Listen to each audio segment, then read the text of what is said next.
Thanks for watching. Don't forget to like, comment, share and subscribe to Mufti Tariq Masood, famous scholar.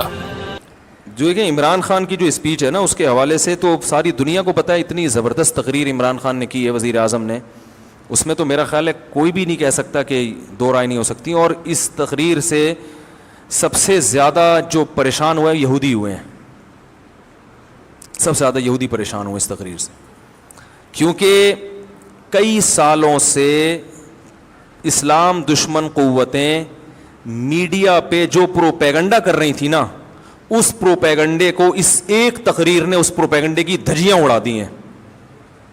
کیونکہ ایک انتہائی ذمہ دار آدمی جو ایک اسلامی کنٹری کا وزیر اعظم ہے, ایک عام آدمی نہیں ہے, ایک اسلامی, کیونکہ سارے پروپیگنڈا اسلام کے خلاف ہو رہا تھا نا, تو ایک اسلامی کنٹری کا وزیر اعظم, اور ایسی جگہ پہ کھڑے ہو کر کہ دنیا میں اس سے زیادہ حساس جگہ اور اہم جگہ کوئی ہو نہیں سکتی, اقوام متحدہ کی جنرل اسمبلی میں اتنی لمبی تقریر اتنے کانفیڈنس کے ساتھ اور اتنے اہم ترین ایشوز پر اتنے کانفیڈنس کے ساتھ اور اتنے مدلل انداز میں بیان کر کے انہی کا چہرہ ان کو دکھانا, یہ میں کہتا ہوں کہ اس پہ پوری قوم کو, جب وہ ملک میں واپس آئے نا, لوگ چھکا مار کے آتے ہیں, ورلڈ کپ جیت کے آتے ہیں, پوری قوم کھلاڑیوں کو اٹھا لیتی ہے کندھوں پہ, لیکن انہوں نے چھکا مارا ہوتا ہے اور کچھ نہیں کیا ہوتا.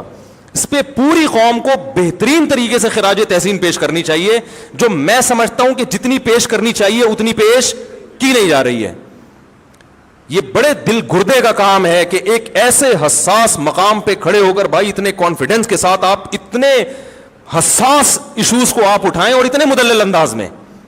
لکھی ہوئی تقریروں میں آپ کا پیغام چلا جاتا ہے, آپ کے جذبات نہیں جاتے.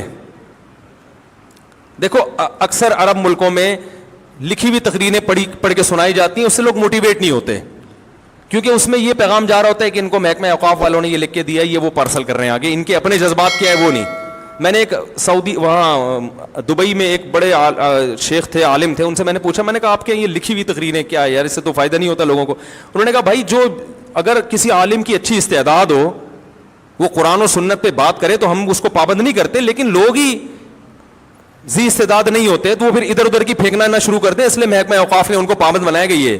تو کہنا ہمیں کوئی وہ نہیں ہے. تو وہ مجھے بات ان کی بڑی مدلل لگی کہ بھائی وہ جو لوگ امامت کے لیے بھرتی ہونے کے لیے آتے ہیں ان میں اتنی صلاحیت ہی نہیں ہوتی, تو پھر وہ ادھر ادھر چلے جائیں. تو لیکن بہرحال لکھی ہوئی تقریر کا اثر نہیں ہوتا, آپ کے جذبات نہیں پتہ چلتے. اس تقریر میں جو وزیر اعظم ہے, تو ابھی چھوڑ دو P T I, J you I, Jamaat Islami, Muslim league, ان سیاسی اختلافات یہ رہیں گے اور یہ ہمیشہ سے ہوتے آئے ہیں اور یہ ہوتے رہیں گے. ابھی آپ اس تقریر کو پاکستان کے وزیر اعظم کی تقریر کی حیثیت سے دیکھیں, آپ سمجھ رہے ہیں اس میں یہ اختلافات کہ پی ٹی آئی کیا کہتی ہے, جے یو آئی کیا کہتی ہے, جماعت اسلامی کیا کہتی ہے, مسلم لیگ کیا کہتے ہیں, وہ اختلافات اپنی جگہ ہیں, وہ ان کے اپنے اپنے رائے ہیں اور ہر ایک کی رائے کا احترام کرنا چاہیے. نہ میں کسی کو غلط کہہ رہا ہوں نہ صحیح کہہ رہا ہوں, لیکن میں یہ کہہ رہا ہوں کہ بھائی ہم اس وقت ایک پاکستانی قوم کی حیثیت سے, جس میں غیر مسلموں کو بھی شامل ہو جانا چاہیے, پاکستانی ہونے میں تو وہ بھی ہمارے ساتھ ہے نا, ایک پاکستانی ہونے کی حیثیت سے ہمارے وزیر اعظم نے ایک ایسی حساس جگہ پر کھڑے ہو کر بہادری کے ساتھ, بڑے کانفیڈنس کے ساتھ ان مسائل پر بات کی ہے جن مسائل پر بہت عرصے سے بہت ہی غلط پروپیگنڈا ہوتا رہا ہے, اور بڑے کانفیڈنس کے ساتھ اور دلائل کے ساتھ بات کی ہے, جن دلائل کا ان میں سے کسی کے پاس جواب نہیں ہے. تو بھرپور طریقے سے اس پہ اپریشیٹ کرنا چاہیے, فیس بک پہ, یوٹیوب پہ. اور پہلے تو میں ان چیزوں کا قائل نہیں تھا اپریشیٹ کرنے سے کیا ہوتا ہے, لیکن جب میں دیکھتا ہوں نا میری کسی بیان پر لوگ اپریشیٹ کرتے ہیں, بڑا حوصلہ ملتا ہے انسان کو, تو اور خاص طور پر پڑھے لکھے لوگوں کی طرف سے. تو یہ انسان کی فطرت ہے, اگر آپ اس کو جو ہے وہ حوصلہ شکنی کریں گے نا کسی پر. تو ہمارے استاذ نے ایک بڑی پیاری بات کی. میں پہلے یہ ہوتا تھا کہ لوگ یہ نیگیٹو کمنٹ سے پریشان کیوں ہوتے ہیں, بھائی تم اللہ کے لیے کر رہے ہو کرتے چلے جاؤ, پازیٹیو کمنٹس پہ انسان خوش کیوں ہوتا ہے, بھائی تم اللہ کے لیے کر رہے ہو, جو نیگیٹو کرنا ہے نیگیٹو کرے. تو ہمارے استاذ نے کہا دیکھو انسان ہے نا انوائرمنٹ سے, ماحول سے متاثر ہوتا ہے. اگر سردی کا موسم ہوگا تو سردی لگے گی, چاہے آپ بزرگ ہوں چاہے آپ کتنے ہی پاورفل ہوں. گرمی کا موسم ہے تو گرمی لگے گی. تو جو ماحول چل رہا ہوتا ہے, لوگ آپ کی حوصلہ افزائی کر رہے ہیں, تو آپ کتنے ہی مضبوط کیوں نہ ہو آپ اس سے متاثر ہوگے اور آپ کو ایک جذبہ ملے گا کہ یار ویل ڈن, زبردست, کہتے ہیں نا کیپ اٹ اپ, ٹھیک ہے. میرے 4 شادیوں پہ جو بیانات ہیں نا ان میں لوگ بہت کہتے ہیں کیپ اٹ اپ جو کنوارے ہیں نا ان کے کیپ اٹ اپ مفتی صاحب کیپ اٹ اپ, تو وہ ایسا انہوں نے بار بار لکھا ہوتا ہے لگ رہا ہوں مفتی صاحب زبردست, تو میں سمجھ جاتا ہوں یہ کنوارا ہے. ٹھیک ہے نا, تو حوصلہ ملتا ہے انسان کو. نیگیٹو چیزیں چلتی ہیں تو ہوتا ہے, خاص طور پڑھے لکھے لوگوں کی طرف سے. ایسی جو فضول قسم کے گالیاں دے رہے ہیں, فحش دے رہے ہیں, وہ تو اپنا ٹائم ضائع کرنے کے علاوہ کچھ بھی نہیں. تو بھائی اس میں اس اسپیچ کا سالوں سے انتظار تھا, اور اس میں بہرحال وزیر اعظم کو اپریشیٹ کرنا چاہیے بھرپور طریقے سے. اس میں نیگیٹیوٹی کو لوگ اس میں بھی لگے ہوئے ہیں, کچھ لوگ ابے یہ تھا ابے یہ تھا, ابے باتوں سے کیا ہوتا ہے, تو تم کر لو جا کے باتیں بھائی, باتوں سے ہی ہوتا ہے سب کچھ. حضرت جعفر طیار نے نجاشی کے سامنے باتیں ہی تو کی تھی جس پہ وہ پھوٹ پھوٹ کے رونے لگا تھا, مسلمان ہو گیا تھا. تو بہت کچھ ہو جاتا ہے باتوں سے, اور ان باتوں سے ممکن ہے اقوام متحدہ کی اسمبلی میں ایسے لوگ بیٹھے ہوں جو اسلام دشمن ہوں وہ, لیکن بات یہ کہ یہ پیغام صرف ان تک نہیں گیا, یہ پوری دنیا میں گیا ہے پیغام. جب پوری دنیا میں پیغام جاتا ہے تو مخالفت کرنے والے بھی دباؤ کا شکار ہوتا ہے کہ بھائی اس کا کیا جواب ہے آپ کے پاس. اور اس تقریر کے کچھ اچھے اثرات مرتب بھی ہوئے ہیں. اور بہرحال میں کہتا ہوں کہ یہ بڑا, میں کیا کہہ رہا ہوں, میری کیا اوقات ہے, بڑے بڑے علماء کہہ رہے ہیں. تو اگر کوئی میرے اس اسپیچ کے بعد مجھ پہ انگلی اٹھاتا ہے تو مجھ پہ نہیں, سب سے پہلے ان بڑے علماء پہ انگلی اٹھاؤ جو حضرت مفتی تقی عثمانی صاحب نے اپریشیٹ کیا ہے, ٹویٹ کیا انہوں نے. اور ان کے تو بڑے نپے تلے الفاظ ہوتے ہیں, وہ اتنے آرام سے کسی پہ کمنٹس نہیں کرتے. وہ تو اکثر سیاست میں تو وہ باتیں ہی نہیں کرتے, اور میں بھی سیاسی باتیں نہیں کرتا, چھوڑ دی ہیں جو پہلے میں کرتا تھا, توبہ کر لی ہے میں نے. لیکن بھائی یہ سیاسی بات نہیں ہے, کم از کم ایک اسلام کی بات کی انہوں نے. سارے ایشوز اٹھائے ہیں, پردے کا مسئلہ اٹھایا, پردے کا مسئلہ.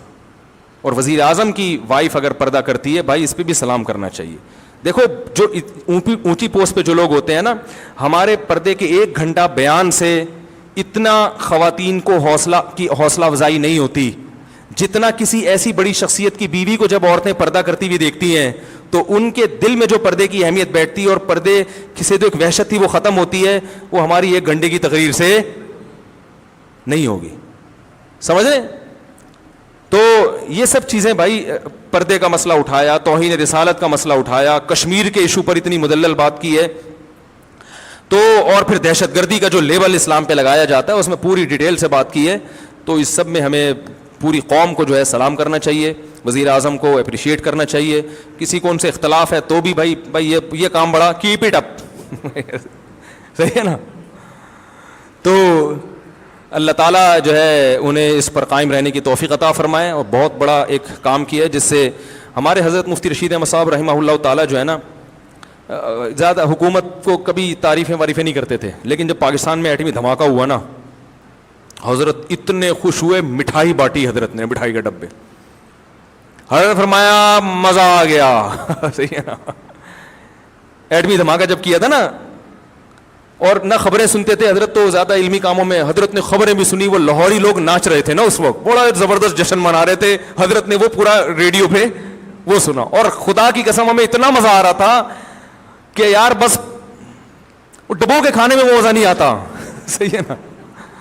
جب پاکستان نے ایٹمی دھماکہ کیا کہ یار ہم بھی کچھ دنیا میں یہ تو کہہ سکیں گے ایٹمی, یار چلو یار چور اچکے حکمران ہیں ہمارے, کرپشن ہے یار, بجلی نہیں ہے, گیس نہیں ہے, بم ہے, بم ٹھیک ہے نا, پھٹ سکتے ہیں کسی بھی وقت, ایٹم بم ہے. اسلامی ملکوں میں واحد ریاست, ٹھیک ہے لنگڑا لولا اسلام نافذ ہے, پردے پر بھی یعنی قانون نافذ نہیں ہو پا رہا ہے یہاں پہ, لنگڑا لولا اسلام ہے, نام تو اسلام کا لگا ہوا ہے نا, تو ایک پاور تو آ گئی. اب کوئی ہم پہ حملہ کرتے ہوئے 100 دفعہ سوچے گا, کسی کو کچھ تو بتائیں گے یار ایٹمی پاور, ایٹم بم ہونا آسان کام نہیں ہے, ایٹمی پاور ہونا معمولی چیز نہیں ہے, ورنہ ہر ملک ایٹمی پاور بن جاتا. بڑا اس پہ سرمایہ خرچ ہوا ہے, سائنسدانوں کی عمریں لگی ہیں اس کے اوپر, بہت سارے ملک انوالو ہوئے ہیں, تب جا کے پاکستان ایٹمی پاور بنا ہے. تو یہ حضرت اتنے خوش تھے, ہم نے کہا واہ بھائی واہ. حضرت مٹھائی کے اتنے سخت خلاف تھے, کبھی نہ میں نے حضرت کو دیکھا مٹھائی کھاتے ہوئے اور نہ کسی کو کھلاتے تھے. وہ فرماتے کہ کوئی کھانے کی چیز ہے, پیٹ کو خراب کرتی ہے, سالہ نظام سارا وہ تو صحت کا بڑا خیال, لیکن حضرت نے اپنے اصول توڑ دیے, ایسا خوش ہوئے. تو خدا کی قسم ہمیں یہی خوشی اس تقریر پر ہو رہی ہے, ہمیں یہی, حالانکہ حضرت تو مسلم لیگ کی بہت سی پالیسیوں کے خلاف بھی تھے, لیکن فرمایا بم دھماکہ کیا, مزہ آ گیا, ٹائٹ کام ہو گیا, ہٹو بچوں والا. تو بھائی جس کو پی ٹی آئی سے اختلاف ہے 100 دفعہ کرے اختلاف, کوئی وہ فرشتوں کی جماعت نہیں ہے, ٹھیک ہے نا. جس کو عمران خان سے اختلاف ہے وہ کرے, ہمیں اس سے کیا, کام بڑا خاندانی ہو گیا. اس پہ وزیر اعظم کو سلوٹ کرنا چاہیے. اللہ تعالی ہمارے حکمرانوں کو ان معاملات میں اسی طرح چلنے کی توفیق عطا فرمائے. Thanks for watching. Don't forget to like, comment, share and subscribe to Mufti Tariq Masood Speeches channel.